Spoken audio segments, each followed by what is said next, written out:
Bien, pues vamos a trabajar el día de hoy con algunos conceptos que tienen que ver con la estática, ¿de acuerdo?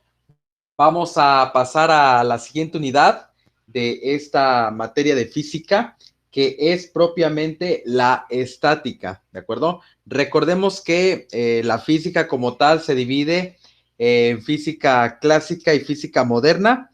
Y dentro de la física clásica, pues tenemos una rama de la física que conocemos como mecánica, que tiene que ver con el estudio de los movimientos, ¿de acuerdo? Entonces, dentro de la mecánica clásica como tal, tenemos un poquito lo que es la estática, y la estática propiamente hace referencia a lo que es el equilibrio de los cuerpos, es decir, nosotros partimos del hecho de que un cuerpo que se encuentra en el espacio está sujeto a diferentes fuerzas que actúan sobre él. Podríamos tener, por ejemplo, una caja sobre una mesa donde el propio peso de la caja está actuando hacia el piso, por efecto de la gravedad, y al mismo tiempo el piso o el suelo ejerce una fuerza de reacción hacia arriba, que tiene la misma magnitud. Y mientras esa caja no tenga una fuerza que actúe o que haga que esa caja se desplace hacia la izquierda o hacia la derecha, pues bueno, tendremos entonces un equilibrio porque la caja se mantiene quieta y no se mueve para ninguna dirección. Eso básicamente se refiere el equilibrio, ¿sale? Entonces, básicamente lo que podemos decir es que las fuerzas pueden actuar de tal manera que causen movimiento o lo impidan. Ya en el terreno práctico podemos decir que los grandes puentes deben diseñarse de tal manera que el efecto global de las fuerzas sea impedir el movimiento. Toda armadura, viga o trave o los cables que se utilizan deben de estar en equilibrio. En otras palabras, pues las fuerzas que actúan en cualquier punto de esa estructura o de ese cuerpo, pues deben de estar equilibradas, ¿sale? Y de alguna manera también así funciona un montacargas, debe de haber equilibrio ahí para que el montacargas no se voltee cuando se le colocan objetos pesados sobre él, ¿sale? Entonces, por ahí va el asunto, ¿sale? Entonces, sabemos por experiencia que un objeto, cualquiera de que se trate, pues bueno, puede permanecer en reposo a menos que una fuerza externa actúe sobre él. Y entonces para eso tendríamos que empezar a revisar quizá los conceptos que algunas personas, entre ellas Isaac Newton, empezaron a estudiar y que en algún momento se empezaron a postular como leyes, ¿no? Por eso es que conocemos las leyes de Newton y demás, ¿ok? Muy bien. Entonces, bueno, vamos a tratar de comprender pues un poquito la naturaleza de estas leyes de Newton. Sabemos perfectamente que son tres leyes, sabemos de alguna manera pues lo que implica el conocimiento de cada una porque no son ajenas a ustedes, ya las vieron en su momento en otros cursos de física. Más que nada pues tendríamos que ver un poquito, aterrizar pues las aplicaciones de estas leyes a la vida práctica, a la vida personal, o la que se encuentra a nuestro alrededor, ¿de acuerdo? También tratar de entender las ecuaciones matemáticas que rigen estas leyes de Newton, que tampoco son muy complicadas. Cuando empecemos a ver fórmulas, cuando empecemos a ver expresiones que seguramente ustedes ya saben, son fórmulas muy, muy sencillas. Los ejercicios que se empiezan a plantear de manera inicial son bastante simples. A veces debemos de tener mucho cuidado, el sentido en el que se toman las fuerzas, ver cuántos objetos intervienen en el experimento. ese tipo de cuestiones quizá podrían acomplejar un poquito la resolución de algunos problemas, pero en términos generales creo que no es tanto el nivel de dificultad con la que podemos trabajar las leyes de Newton, al menos matemáticamente hablando, ¿vale? También vamos a trabajar un poquito con la interpretación y análisis y creación de diagramas de cuerpo libre. Un diagrama de cuerpo libre básicamente es la representación gráfica, es decir, la representación con un dibujito, ajá, de las fuerzas o las tensiones que actúan sobre un cuerpo. Ajá. Entonces, nosotros sabemos obviamente que lo que son fuerzas y tensiones se pueden representar por vectores, porque son magnitudes vectoriales. Entonces, simplemente hay que analizar cada uno de los problemas que vamos revisando y de primera instancia dibujar todas las fuerzas que actúan sobre ese cuerpo. Lo vamos a ir viendo conforme vayamos haciendo ejemplos, porque a partir de ahí empezaremos a hacer cálculos, ¿vale? Muchas veces partimos de que estos objetos están quizá en condición de equilibrio y entonces tendremos que hacer algunos cálculos para encontrar alguna magnitud o alguna fuerza que requerimos para que ese objeto se encuentre en equilibrio, ya sea en una estática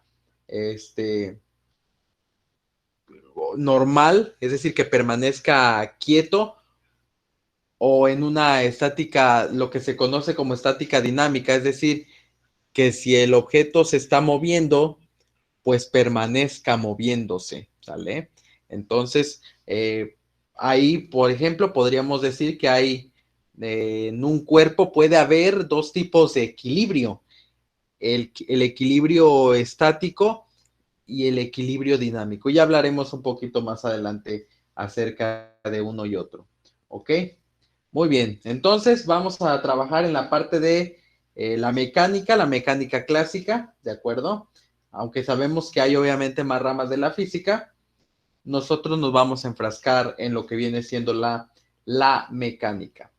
Y para entender las leyes de Newton, tenemos que recordar algunos conceptos previos que ustedes ya manejan, creo yo, que a la perfección, pero sí es importante tenerlos bien definidos, bien comprendidos, para que todos hablemos de alguna manera el mismo idioma. Ajá.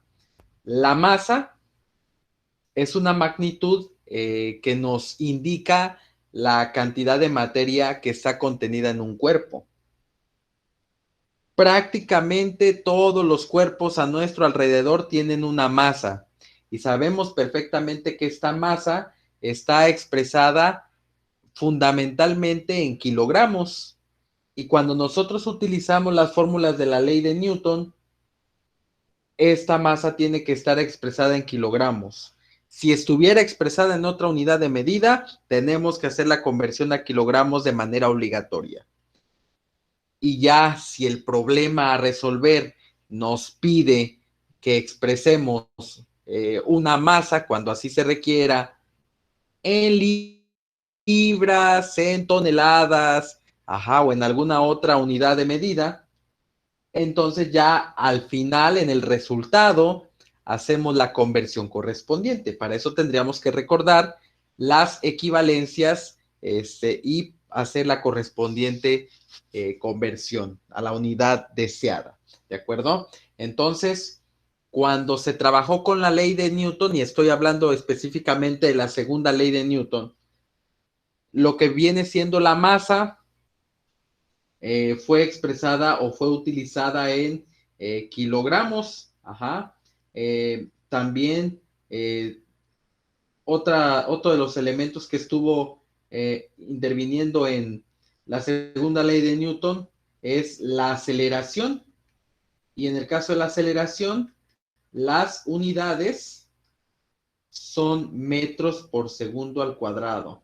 ¿Sale? Entonces estoy aclarando el asunto de las unidades de medida para que lo tomen en cuenta a la hora de hacer los cálculos. La fuerza finalmente se expresa en newtons, justamente en honor a Sir Isaac Newton, que estuvo trabajando con estos conceptos en su debido momento. Muy bien. La masa es uno de los conceptos que quizá es de los que estamos más familiarizados con él, aunque es importante recordar que muchas veces, o al menos en el sentido práctico, lo confundimos o lo mezclamos con otro concepto que también está involucrado en estas leyes de Newton, que es el peso. Y entonces, pues bueno, debemos recordar y tener nosotros como científicos, como ingenieros, perfectamente bien clara la diferencia entre masa y peso. La masa es la cantidad de materia que tiene un cuerpo y que técnicamente es lo que nosotros obtenemos como valor cuando vamos a una báscula o cuando, por ejemplo, vamos al supermercado y empezamos a tomar verduras y las ponemos en la balanza. Realmente lo que estamos obteniendo es la medida de la masa de los tomates o de la sandía o de la naranja, ahorita que está de temporada, etcétera, ¿no? Entonces, cuando nosotros nos subimos a una báscula, pues realmente estamos calculando nuestra masa. Ajá. El peso propiamente, hablando en sentido muy estricto, ya lo habíamos platicado alguna vez, es una medida de fuerza de gravedad, es decir, es una medida de atracción. ¿Con qué intensidad la Tierra, el centro magnético de la Tierra, atrae a los objetos? Ajá. Entonces, el peso, pues es una magnitud propiamente vectorial, se representa con un vector y perfectamente sabemos que entre más cerca estemos de la Tierra, la atracción, la fuerza de atracción, pues es todavía muchísimo mayor, ¿no? Entonces, este peso, pues siempre va a tener una dirección, siempre va a tener un sentido, ¿sale? Y para efectos de los problemas, el peso suele representarse con con un par de letras. En algunos libros, el peso lo representan con una P, aunque la P tiene una flechita aquí en la parte de arriba, la P de peso. O también, en algunos libros también el peso lo representa con una W y una flechita en la parte de arriba, ¿vale? Entonces lo pueden representar principalmente de esas dos maneras, no son las únicas, pero en esencia son esas dos formas de representar la variable peso. Y cuando nosotros creamos diagramas de cuerpo libre o creamos algunos otros diagramas para analizar los problemas de física, el peso es un vector, el peso es un vector que siempre va dirigido hacia abajo. Ajá. El peso es un vector que siempre va dirigido hacia abajo. Entonces, si yo quiero representar un vector que sea el peso de un cuerpo, siempre va dirigido hacia la parte de abajo. ¿Ok? Porque recuerden que es una fuerza de atracción que el centro de la Tierra tiene sobre los objetos. No importa si el objeto se encuentra sobre una superficie totalmente horizontal, como una mesa, una tabla, el suelo, ajá, o se encuentra en una superficie inclinada. Si nosotros tenemos una superficie inclinada, como una rampa, por decir un ejemplo, aquí tenemos una rampa, que normalmente se representa con un triángulo rectángulo, ¿sale? Y tenemos, por ejemplo, en esa rampa una caja con un cierto peso. Ajá. Entonces, si queremos representar el peso de esta caja mediante un vector, entonces ese vector tiene que ir dirigido hacia abajo de manera vertical. No importa que la caja se encuentre inclinada, el peso siempre va hacia abajo, ¿de acuerdo? Entonces, eso tómenlo en cuenta a la hora de hacer en el futuro los diagramas de cuerpo libre, ¿ok? ¿Vale? Vamos a ir revisando obviamente todos estos conceptos ya cuando empecemos a realizar algunos problemas sencillos de las aplicaciones de las leyes de Newton. La fuerza, en sentido general, es un concepto y quizá es el concepto más estelar que interviene en estas leyes de Newton. La fuerza es una magnitud que mide la intensidad, mide la intensidad del intercambio de momento lineal entre dos partículas o sistemas de partículas. Suena una definición bastante folclórica de lo que es una fuerza, ¿verdad? Básicamente, la fuerza es ese empuje, ese impulso que hace que un cuerpo, que un objeto cambie de posición. Que cambie de posición hacia alguna dirección. ¿De acuerdo? Si nosotros imprimimos ese impulso a un objeto, ese objeto puede ser capaz de moverse. ¿De acuerdo? Puede ser capaz de moverse o puede darse el caso de que al aplicarse una fuerza a un objeto, no se mueva, pero sufra deformaciones. Y voy a poner un ejemplo muy sencillo. Si yo tengo una lata de aluminio, una lata de refresco o de cerveza o de líquido que mejor les convenga, si pongo esa lata en el piso, totalmente parada en posición vertical, y la aplasto con mi pie, al aplastarla con mi pie le aplico una fuerza, donde obviamente la lata probablemente no cambie de dirección, si obviamente la aplasto de manera adecuada.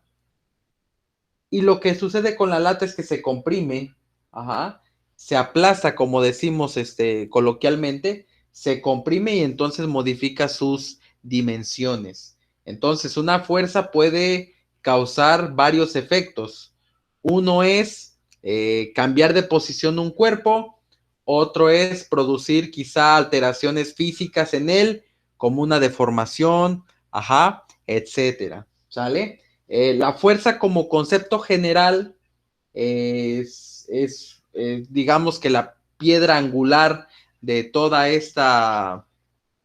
de todo este desarrollo con Newton, ¿vale? Y justamente porque él fue como el precursor y el que estuvo ahí al pendiente de todo este análisis, es por eso que la unidad de medida de la fuerza es justamente el Newton. Y sabemos que la letra N mayúscula, la unidad de medida de cualquier fuerza, ¿vale? Entonces, con cualquier fuerza nos referimos al peso de un objeto que se mide en newtons, a la fuerza con la que esta chica está moviendo o intentando mover esta caja. También se mide en newton la tensión que pudiera tener un objeto. Por ejemplo, imaginemos que tenemos un cuadro en nuestra casa. Lo voy a dibujar aquí abajo. Tenemos un bonito cuadro. Un bonito cuadro que está colgado de un clavo, pero ese clavo, o pasa por ese clavo una cuerda. Entonces esta es la cuerda y este es el cuadro. Entonces, obviamente, el clavo lo que hace es soportar de alguna manera la tensión o la fuerza que hay en ese cable, de tal suerte que el cuadro se mantenga fijo, que no se vaya a caer, que hay un sostenimiento ahí. Entonces, esta tensión que la cuerda está teniendo a la hora de que es colgado el cuadro, pues entonces también se mide en newtons, ¿ok? Entonces, toda fuerza o tensión o el peso de un objeto se mide en newtons. Por eso es que recobra mucha importancia, ¿vale? Esta magnitud. Entonces, ahí está. Otro concepto fundamental es la aceleración. Ajá. Recordemos que la aceleración también es una magnitud vectorial que de alguna manera está definida como un cambio de velocidad. Ajá. Un cambio de velocidad por unidad de tiempo. Es decir, un cuerpo puede experimentar un aumento de velocidad o una disminución de velocidad en una cierta cantidad de tiempo. Ese concepto es la aceleración. Nosotros probablemente hemos estado expuestos a acelerones o a frenones también, ¿por qué no? ¿Sale? Desaceleraciones técnicamente se llama. Lo vemos, por ejemplo, cuando vamos en el transporte público. La ruta o el microbús puede ir bien tranquilamente con sus pasajeros a una cierta velocidad, pero de repente el checador le avisa que se está quemando, como dicen coloquialmente, ¿no? Entonces, ¿qué es lo que sucede? Pues el rutero se enfurece, aprieta el acelerador y arranca con más energía, ¿no? Entonces hay un acelerón. Nosotros como seres humanos, pues de alguna manera lo que a nosotros nos produce ese acelerón en nuestro cuerpo es que nos vayamos hacia la parte de atrás del asiento, ajá. Entonces, ahí es donde de alguna manera vemos el efecto de la aceleración. Y por el contrario, cuando hay un frenado, aquellos que tenemos la oportunidad quizá de manejar una bicicleta, un automóvil, una moto, ajá, entonces hemos experimentado quizá algún frenado repentino porque ya se atravesó un pollo, porque ya se atravesó una vaca, porque una persona se cruzó intempestivamente y no usó el puente peatonal. Entonces, se produce un cambio de velocidad, pero en este caso se produce una disminución de velocidad. Ajá. Entonces, estaríamos hablando de una desaceleración o una aceleración negativa. Cuando empecemos a trabajar con problemas y con cálculo, entonces nos empezaremos a dar cuenta que cuando hay un frenado, el valor de la aceleración suele ser negativo, ¿sale? Ya lo iremos viendo conforme vayamos resolviendo algunos ejercicios.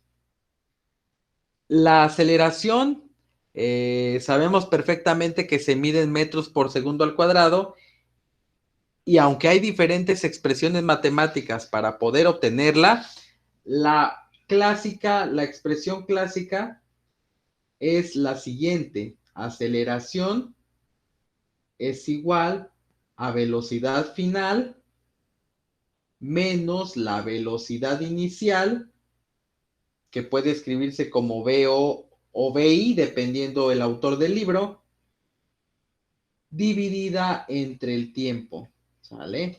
En el caso de las velocidades, tienen que estar expresadas en metros por segundo de manera obligatoria, y en el caso del tiempo, tiene que estar expresado en segundos, ¿de acuerdo? Velocidad en metros por segundo, el tiempo tiene que estar expresado en segundos. Y ya la aceleración, como tal, estará expresada en metros sobre segundo al cuadrado, ¿sale? Ya si requerimos hacer alguna conversión adicional, pues bueno, entonces la haríamos al final de nuestros cálculos, ¿ok? Muy bien. Un concepto más que tiene que ver con estas leyes de Newton es la inercia. La inercia, de alguna manera nosotros la tenemos quizá establecida o definida en la primera ley de Newton. Incluso la definición de inercia, si ustedes la comparan con el postulado de la primera ley de Newton, pues prácticamente dicen lo mismo, como si fueran sinónimos. Ajá. Entonces, bueno, partimos, para explicar la inercia, partimos del hecho de que un objeto puede estar en reposo a menos que una fuerza externa actúe sobre él. Por ejemplo, un florero en una mesa. Ajá, un florero en una mesa puede permanecer ahí en la mesa a menos que venga un gato y lo derribe, o si estamos en una fiesta, a menos que venga la tía y se lo lleve a su casa. Ajá, es decir, mientras no haya nada que actúe sobre ese florero, el florero ahí va a permanecer, no se va a mover. Pero si llega una fuerza externa como el gato o la tía y actúa sobre ese florero, pues el florero obviamente se va a desplazar, producto de esa fuerza que se le está actuando. Ajá. Entonces, podemos tener diferentes situaciones en nuestro alrededor donde sucede eso, donde un objeto se encuentra en aparente reposo y así permanece hasta que una fuerza externa actúe sobre él.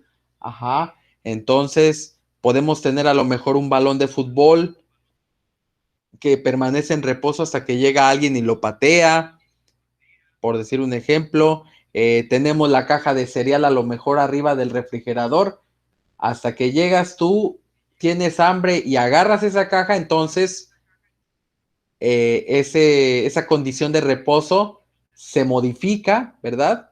Y entonces esa caja de cereal cambia de lugar. Entonces hay muchas situaciones donde se aplica ese concepto. Ajá. La inercia es una tendencia de un cuerpo a mantener justamente ese estado de reposo, pero no solamente el estado de reposo, también implica que la inercia es una tendencia de un cuerpo a mantener un estado de movimiento. Es más complicado ver un objeto en movimiento constante, en movimiento infinito. Ajá, pero también puede darse el caso. Por ejemplo, si ustedes prenden un ventilador mecánico, un ventilador de aspa, entonces lo prenden, el ventilador empieza a girar y permanece girando. Mientras ustedes no lo apaguen, el ventilador va a permanecer girando.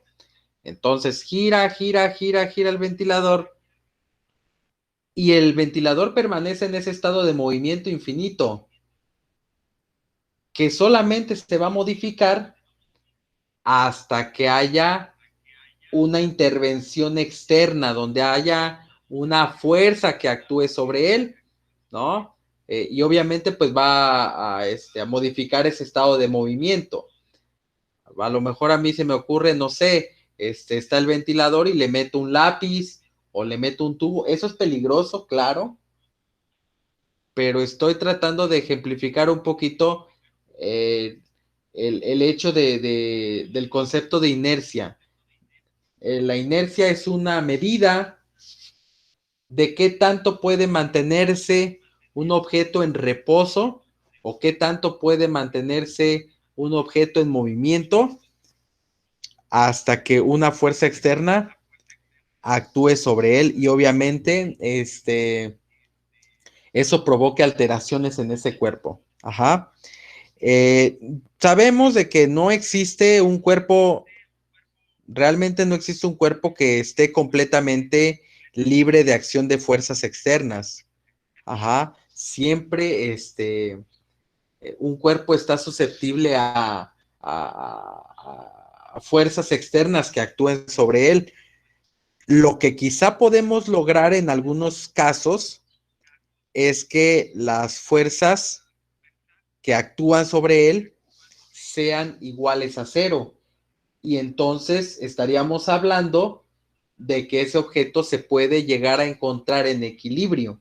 Ajá. Entonces, el estado de reposo, el estado de reposo de un objeto no solamente implica el hecho de que no haya fuerzas que actúen sobre él, sino que puede darse un estado de reposo si hay fuerzas que actúan sobre ese objeto, pero esas fuerzas están actuando de tal manera que la suma de ellas, o hablando ya técnicamente, la fuerza resultante de todas esas fuerzas es igual a cero. Ajá. Lo pongo como un ejemplo, una caja que está en el piso, la empuja una persona por la izquierda y también la está empujando una persona por la derecha. Ajá. Entonces, las dos personas empujan la caja con la misma fuerza. Entonces, hay un equilibrio ahí. Ajá. Porque la suma de las fuerzas sería cero. Entonces, ahí lo vamos a ir viendo conforme vayamos avanzando en los ejemplos. ¿Ok? La primera ley de Newton, entonces, tiene que ver con la inercia. De hecho, también se le conoce como ley de inercia. Y que, insisto, lo que establece es que un objeto va a permanecer en reposo, lo que se conoce como equilibrio estático, o con movimiento uniforme, que es lo que se le conoce como equilibrio dinámico, siempre y cuando no actúe una fuerza sobre él. Ajá, esa es una situación. Mientras no haya fuerzas que actúen sobre ese objeto, podemos decir que el objeto va a permanecer en reposo, ya sea un equilibrio estático o ya sea un equilibrio dinámico. Pero también un objeto puede permanecer en reposo siempre y cuando la suma de las fuerzas que intervengan en él sea igual a cero, que es el objeto el ejemplo de la caja que les comentaba yo, que la están empujando dos personas una frente a la otra, ¿no? Entonces, ya nada más para que aquellos que no lo visualicen, pues lo dibujo rápidamente. Tenemos una caja sobre el piso. Entonces, imaginemos que el suelo está parejo, ¿no? Hay dos personas, una persona está de este lado, empuja la caja hacia adelante con una cierta fuerza y hay otra persona del lado contrario, de este lado, que está empujando también la caja con otra fuerza. Entonces, si las dos fuerzas tienen la misma magnitud, si esta mide 20 newtons y esta también mide 20 newtons, entonces la caja no va a ser capaz de desplazarse ni hacia la izquierda ni hacia la derecha. Es decir, aunque las dos fuerzas estén actuando sobre ella, al ser de la misma magnitud, entonces no va a haber ningún desplazamiento de la caja. Eso es un equilibrio. Ajá, eso es un equilibrio. Ese es un estado de reposo. ¿Sale? Para sumar las fuerzas o para saber la fuerza total, pues tenemos que tener en cuenta, ya metiéndome un poquito en cuestiones técnicas, debemos de tener en cuenta el sentido de los ejes del plano cartesiano o en su defecto el sentido del movimiento que se está realizando. Ajá, por ejemplo, en este caso, para esta representación, ajá, de esta caja que está siendo manipulada por dos personas, lo que podemos ver es que hay una fuerza que actúa hacia la izquierda y otra hacia la derecha. Si nosotros lo vemos como un diagrama de cuerpo libre, en este tenemos nuestro plano cartesiano. Ajá, básicamente tenemos nuestro plano cartesiano y dibujamos sobre él las fuerzas que actúan en esta situación. En este caso tenemos dos fuerzas. La fuerza 1 que actúa hacia la derecha, ¿vale? Entonces la dibujo aquí de manera rápida. Entonces tenemos esta fuerza 1 que actúa hacia la derecha y tenemos la fuerza 2 que actúa hacia la izquierda, ¿de acuerdo? Cuando nosotros dibujamos un diagrama de cuerpo libre, los vectores que dibujamos siempre van a ser unos vectores concurrentes, es decir, vectores que parten de un mismo punto. Ajá. Entonces, este vendría siendo un diagrama de cuerpo libre, también llamado DCL, ¿sale? Diagrama de cuerpo libre, donde dibujamos las fuerzas por medio de vectores que están implicados en la situación.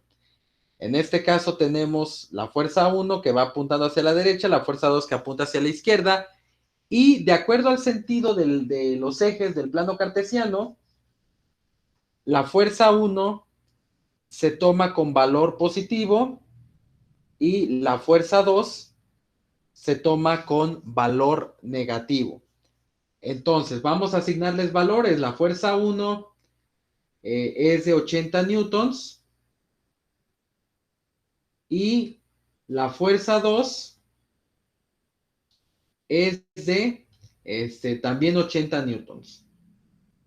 ¿Vale? Entonces, las dos fuerzas miden lo mismo. En este caso, porque lo que quiero demostrar es la parte del equilibrio, ¿de acuerdo? Obviamente, si una de las dos fuerzas tiene más valor, por supuesto que no habrá equilibrio, pero ahorita esa no es la idea.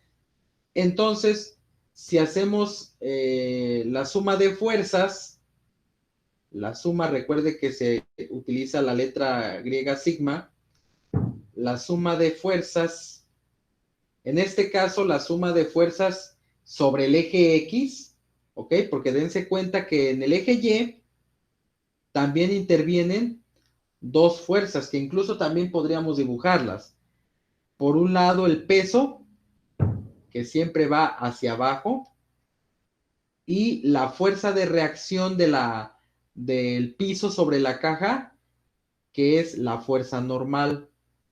Esta N mayúscula con la flechita me representa una fuerza normal, no newtons, ¿ok? No vayan a confundir.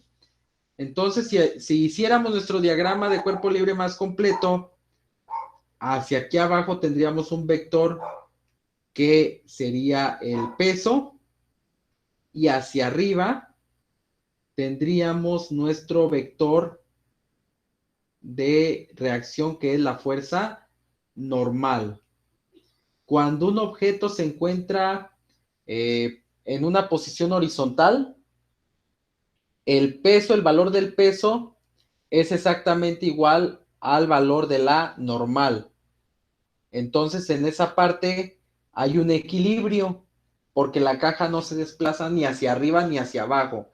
En este escenario, la posibilidad es que la caja se mueva hacia la izquierda o hacia la derecha, producto de las fuerzas que se están aplicando por estas personitas. Pero, en este caso, las dos fuerzas que actúan son de 80 newtons. Entonces, la suma de fuerzas en el eje X sería igual a la fuerza 1 que se toma positivamente, fuerza 1, más la fuerza 2, pero como la fuerza 2 va hacia la izquierda, entonces se toma negativamente, ¿sale? Entonces ahí es donde interviene el asunto de los signos de las fuerzas, ¿sale? Y para eso tomamos en cuenta muchas veces la orientación de acuerdo a los ejes del plano cartesiano. Entonces, fuerza 1 es positiva, 80 newtons, y más menos la fuerza 2 que también vale 80 newtons, pero que tiene signo negativo. Y bueno, todos nos damos cuenta que esta operación me daría un valor de 0 newtons, lo que significa que si la suma de fuerzas es de 0 newtons, entonces estamos hablando de que hay un equilibrio. Ahorita está dada la condición de equilibrio porque el valor de las dos fuerzas es el mismo. Estoy partiendo de ahí. Simplemente aquí estoy haciendo una demostración un tanto matemática de cómo podemos demostrar que en efecto hay un equilibrio, al menos equilibrio horizontal, es decir, que la caja no se va a mover ni hacia adelante ni hacia atrás. ¿Ok? Entonces, básicamente es esa la situación. Y bueno, ya habíamos quedado que no se desplaza ni hacia arriba ni hacia abajo, pero también lo podemos demostrar matemáticamente. Para esto haríamos la suma de fuerzas en Y. De hecho, en general, tenemos que demostrar siempre en los problemas que un objeto, si va a estar en equilibrio, tiene que estar en equilibrio tanto en el eje X como en el eje Y. ¿Sale? Lo que se conoce como equilibrio traslacional. Entonces, para el caso del eje Y, de igual manera tomamos la posición o la orientación del plano cartesiano, tendríamos la normal, la fuerza normal que se toma positivamente, más menos el peso se toma negativamente porque está apuntando hacia los negativos de Y, lo que significa que si la normal que mide en este caso lo mismo que el peso, pues entonces a la hora de restarlos, lo que me va a producir es un valor de 0 newtons. ¿Ok? Ya no necesito agregarle valores a la normal o al peso. ¿Sale? Se sobreentiende que ambos miden lo mismo. Ojo, el peso y la normal solamente miden lo mismo cuando el objeto se encuentra en una posición o sobre una superficie horizontal, ¿ok? Horizontal. Porque cuando un objeto se coloca sobre una rampa o sobre un plano inclinado, el peso y la normal ya no miden lo mismo, ¿sale? Entonces eso ya lo veremos probablemente más adelante. ¿De acuerdo? Muy bien. Hasta aquí, ¿alguna duda, muchachos? De mi parte, por el momento no. No, por el momento no, No, profe. profe, todo muy bien. Vale, todo perfecto, me da gusto. Ok. Entonces, básicamente eso tiene que ver con la primera ley de Newton. Ujú. Y bueno, lo que les comentaba, tenemos un cuerpo de manera horizontal, hay un peso que se ejerce hacia abajo, hay una fuerza de reacción normal que se ejerce hacia arriba, ajá, y no hay fuerzas que actúen sobre ese objeto del lado izquierdo o derecho. Ese sería como el primer caso y estaríamos hablando de una situación de equilibrio total. Como segundo caso, pues obviamente tenemos el mismo objeto, hay un peso que actúa hacia abajo, una fuerza normal de reacción que va hacia arriba, y hay dos fuerzas eh, que actúan sobre ese objeto, que actúan horizontalmente sobre ese objeto, y que bueno, dependiendo del sentido de esas fuerzas, se toman positivas o negativamente, como es lo que les acabo de platicar. En este caso, la que se dirige hacia la derecha se toma positivamente y la que va hacia la izquierda se toma negativamente, ¿ok? Si la magnitud de las dos fuerzas es la misma, que ambas midan 40 newtons, que ambas midan 80 newtons, por citar un ejemplo, entonces estaríamos hablando de un equilibrio. ¿De acuerdo? Muy bien. Y bueno, como tercer caso, aquí nos habla igual de dos fuerzas que están encontradas entre ellas. Ajá. Y que obviamente dependiendo el sentido, pues es el signo que se toma para cada fuerza. No importa que la fuerza que va hacia la derecha se esté ejerciendo desde el lado izquierdo.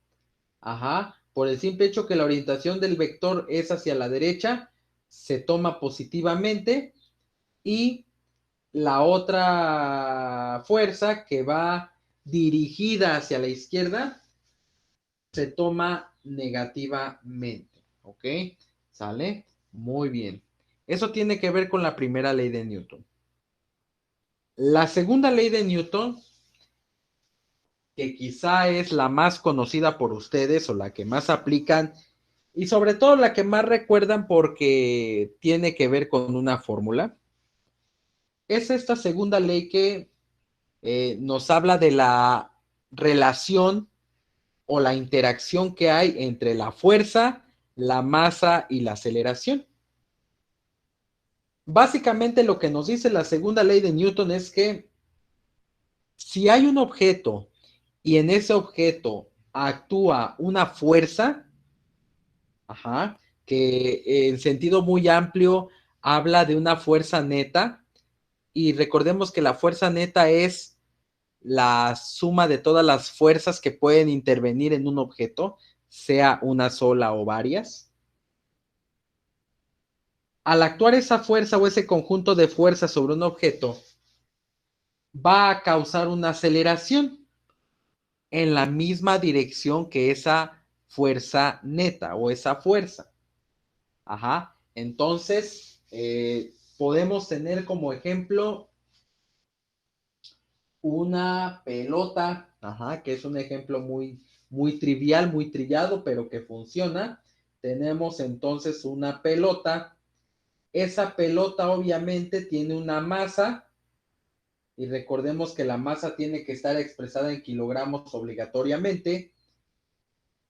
Si nosotros le imprimimos una fuerza a esa pelota, ajá, es decir, alteramos su estado de reposo con una fuerza que quizá para este ejemplo va a ser de 80 newtons. Al aplicarle una fuerza de 80 newtons a esa pelota con una patada, lo que va a suceder es que esa pelota se va a desplazar, se va a acelerar, va a producir una aceleración que se va a representar gráficamente en la misma dirección y sentido en la que está actuando la fuerza. Es decir, si la fuerza va actuando de abajo hacia arriba en posición noreste, eso significa que la aceleración también se va a producir en la misma dirección y sentido. El movimiento de la pelota va a generarse en la misma dirección y sentido. ¿Vale? Entonces aquí en este pequeño ejemplo están involucradas tres magnitudes, las cuales generan una relación o una expresión matemática que seguramente muchos conocemos, que dice que la fuerza es igual al producto de la masa de un objeto por la aceleración. La fuerza que se aplica a un objeto es exactamente igual a la masa de dicho objeto multiplicada por la aceleración que se produce en ese objeto. Y es una expresión bastante sencilla, esa es la realidad, donde a partir de esta expresión nosotros podemos obtener dos pequeñas expresiones para obtener la masa y para obtener la aceleración, si así fuese el caso.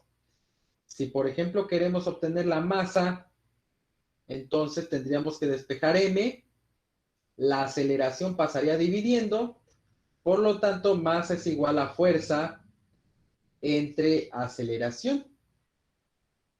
Y obviamente partimos de que la masa estaríamos obteniéndola en kilogramos, ¿ok? Y para el caso de la aceleración, que es la otra expresión que se desprende de la principal, entonces tenemos que la aceleración es igual a fuerza entre la masa. Ahí está, fuerza entre masa.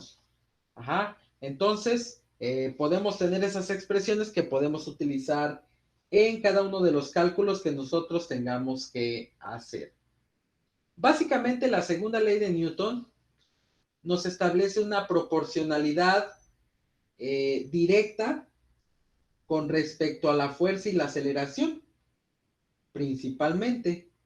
Y para esto veamos un ejemplo muy sencillo. Si tenemos un cilindro en el piso, en una superficie horizontal. Tenemos un cilindro, por aquí tenemos un cilindro, y ese cilindro obviamente tiene una masa.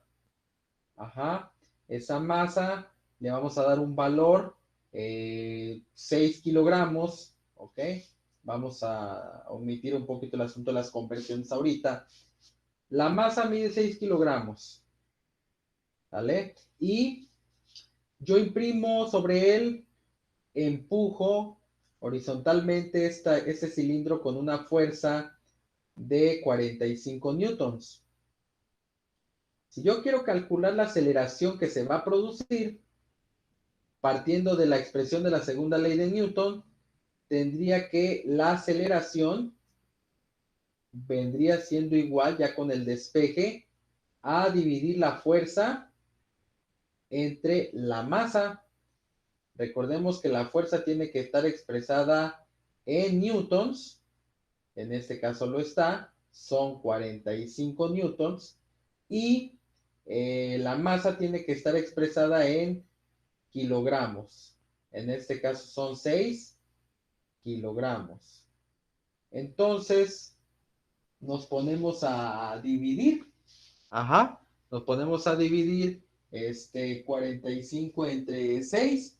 Son operaciones bastante sencillas, nada que les quite el sueño, nada del otro mundo, entonces no va a haber ningún problema. Sale 45 entre 6 me da 7.5. Entonces la aceleración que se produciría con estas condiciones es de 7.5 metros sobre segundo al cuadrado. ¿Ok? Ahí está, metros sobre segundo al cuadrado. Obviamente, hay una relación de proporcionalidad entre la fuerza y la aceleración.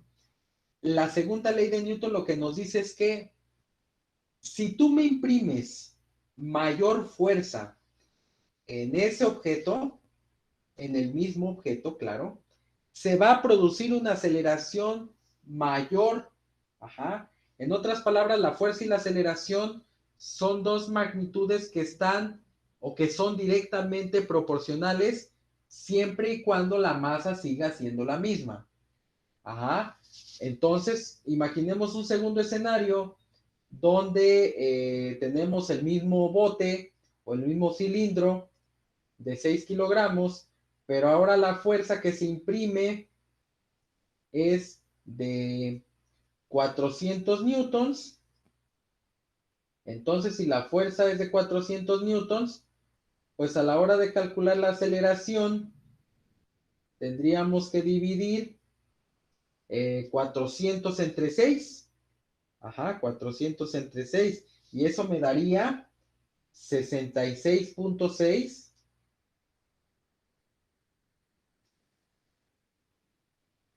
metros por segundo al cuadrado. Es decir, la fuerza aumentó y en consecuencia también aumentó la aceleración. Si la masa del objeto se mantiene, eso es lo que va a ocurrir.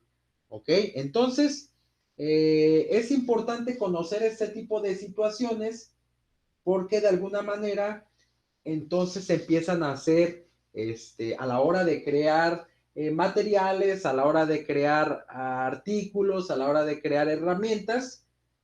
En el terreno industrial, por ejemplo, tecnológico, se empiezan a hacer pruebas para ver quizá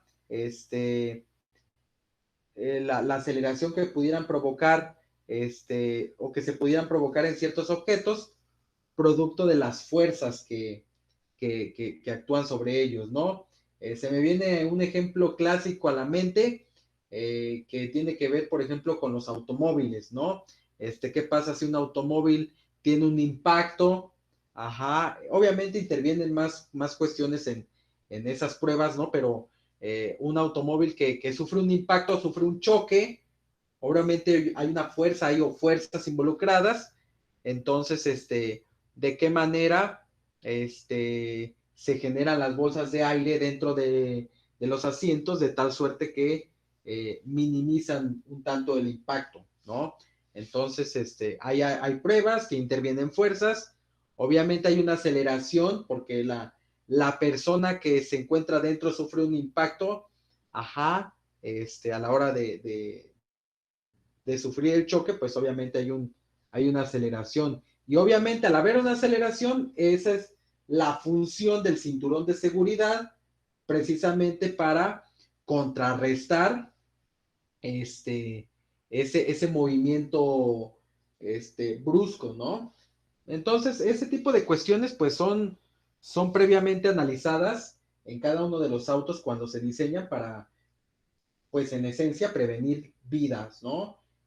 Tratar de evitar pérdidas humanas. Ya, pues lo del automóvil y su recuperación, pues ya esa es otra historia, ¿no? Sabemos perfectamente que cada vez los autos son más frágiles, ¿vale? Muy bien. Entonces, así es como funciona el asunto de la segunda ley de Newton, ¿sale? La expresión es bastante sencilla, insisto.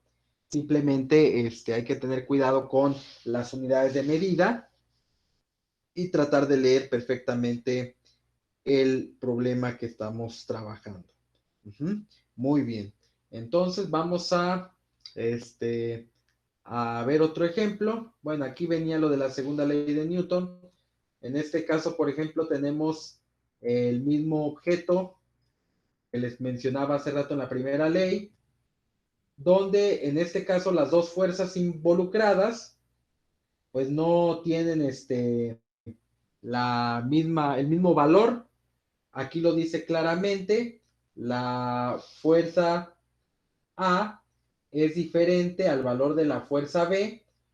Eso significa que las dos fuerzas al tener diferente valor, obviamente va a haber un desplazamiento de esa caja. Si la fuerza B es mayor, el desplazamiento va a ser a la izquierda. Si la fuerza A es mayor, el desplazamiento sería hacia la derecha. Ajá. Y aquí tenemos unas equivalencias en unidades de peso o de fuerza que quizá puedan utilizar en el presente inmediato. Nosotros sabemos perfectamente que la fuerza está medida en newtons, pero no necesariamente siempre la van a tener en esas unidades. A veces la van a tener quizá en dinas, y para eso tenemos la equivalencia que dice que un newton es igual a 1 por 10 a las 5 dinas. Esa podría ser una equivalencia. Y tenemos la otra, que es un kilogramo fuerza, que es igual a 9.8 newtons, ¿vale? Entonces, kilogramo fuerza está representado con la letra KG y una flechita, pero también lo pueden encontrar en libros como una KG y una F, ¿sale? Entonces, en ambos casos me representa la misma unidad de medida, que es el kilogramo fuerza, ¿ok? Por eso es una unidad de fuerza y no de masa, ¿ok? Nada más por esta flechita que se encuentra aquí en la parte de arriba, ¿sale? Entonces son equivalencias que quizá podemos utilizar en el presente inmediato y hay que tenerlas en cuenta para futuras consultas, ¿ok?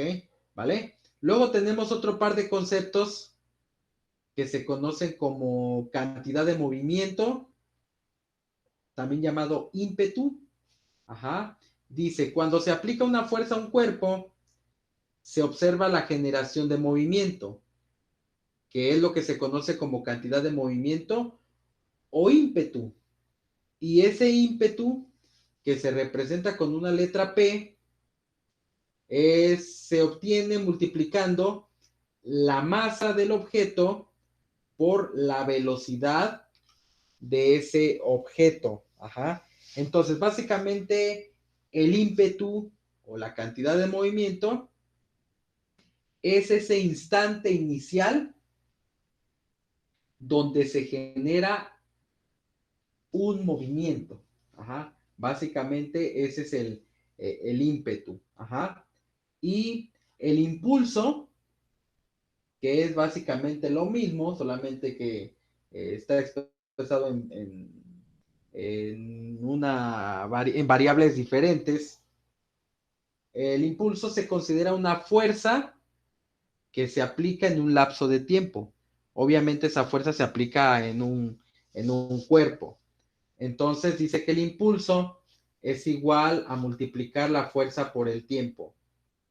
¿Vale? Y bueno, ya nada más para concluir, la cantidad de movimiento o también llamado ímpetu. Ajá. Entonces es importante tener claros los sinónimos, ¿vale? El ímpetu es exactamente igual al impulso. En otras palabras, de acuerdo a las dos láminas que tenemos aquí, el ímpetu, que se representa con la letra P, es igual a multiplicar la masa del objeto por la velocidad. Ajá. Y el impulso es igual a la fuerza que se aplica multiplicada por el tiempo para efectuar ese, ese movimiento. Ajá. Entonces, las dos fórmulas básicamente sirven para lo mismo. Obviamente se utiliza una u otra dependiendo de los datos que tengan en el problema. ¿Ok? Entonces, básicamente es el mismo concepto, solamente que dependiendo los datos que tengan en el problema, es la fórmula que van a utilizar. ¿De acuerdo? Muy bien. Entonces, nada más para tenerlo en cuenta. ¿Cuáles son las unidades de medida? Aquí están. Por eso dense cuenta que incluso son las mismas. Kilogramos por metro sobre segundo.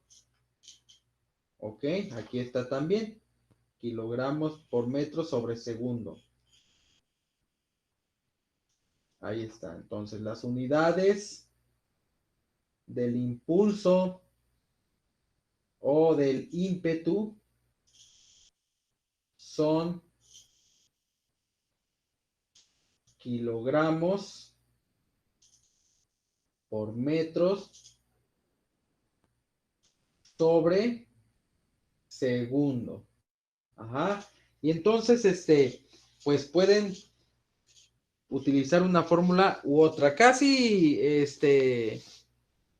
no se trabaja mucho con impulsos o con ímpetus, al menos no en este momento, pero pues sí es importante que tengan conocimiento de estos conceptos para futuras consultas. ¿Sale? Muy bien, ahí está. Muy bien, entonces, aquí por ejemplo, tenemos una situación hipotética. Dice, si un pequeño auto choca de frente con un camión muy grande, ¿cuál de los dos vehículos experimenta la fuerza de impacto mayor? Y dice, ¿cuál vehículo experimenta la aceleración más grande? Ok, muchas veces los problemas de física no solamente requieren utilizar ecuaciones o requieren resolver cálculos. A veces lo que necesitamos es un análisis de los problemas. Ajá, necesitamos analizar los problemas de manera racional. ¿Sale? En este caso, por ejemplo, que tenemos de estos dos autos, dice que cuál de los dos vehículos experimenta la fuerza de impacto mayor. Ok, aquí tiene que ver la tercera ley de Newton. Recordemos que la tercera ley de Newton es la ley de acción y reacción.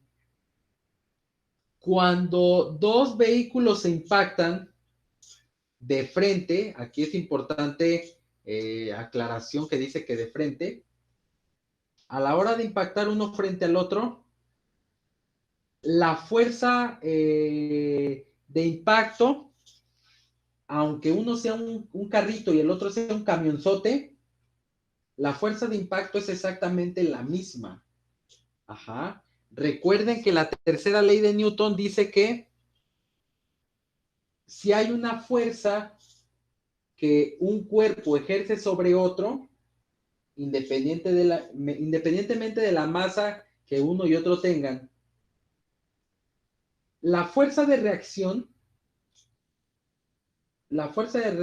tiene la misma magnitud siempre. Ajá, solamente que esa fuerza va en sentido contrario. Es decir, si un auto impactó al otro con una fuerza de 8,000 newtons, entonces hay una fuerza de reacción o una fuerza de impacto hacia el auto que golpeó, que también va a medir 8,000 newtons. ¿Cuál es el problema? Aunque hay un impacto, hay una fuerza de impacto que mide exactamente lo mismo, los efectos son los que cambian y ahí es donde interviene algunas otras cuestiones físicas en este caso de los autos involucrados. Por ejemplo, si un pequeño auto choca con un camión muy grande, la composición de materiales del auto pequeño es más débil y probablemente el auto pequeño sufra mayor deformación. Es decir, los efectos del impacto van a ser más notorios en el auto pequeño por la composición del auto pequeño. No porque el auto grande haya ejercido más fuerza, ¿no? El carro chiquito ejerció la misma fuerza de reacción, simplemente que el auto grande pues está hecho para soportar más el impacto, ¿no? Y el vehículo que va a experimentar la aceleración más grande es el auto pequeño. Y la razón es muy sencilla. Al tener la misma fuerza, ajá, en realidad lo que hace que el acelerón sea más grande en el auto pequeño es la masa. La masa del auto pequeño es más pequeña que la masa del auto grande. Ajá. Entonces, si recordamos, aceleración es igual a dividir fuerza entre masa. Entonces, ustedes pueden darse cuenta que la aceleración y la masa son cantidades inversamente proporcionales. Es decir, si yo disminuyo la cantidad de masa, el valor de la aceleración aumenta. Entonces, en este caso, como el auto pequeño tiene una masa menor, a la hora de hacer los cálculos, la aceleración va a aumentar demasiado. En el caso del camión grande, la masa es mayor, por lo tanto, la aceleración que pueda producirse va a ser menor. y pueden hacer una demostración práctica con valores, asignándole valores a la masa, porque la fuerza ya la tenemos, y podrían constatar que la aceleración se produce de manera más intensa en el camión pequeño. ¿De acuerdo?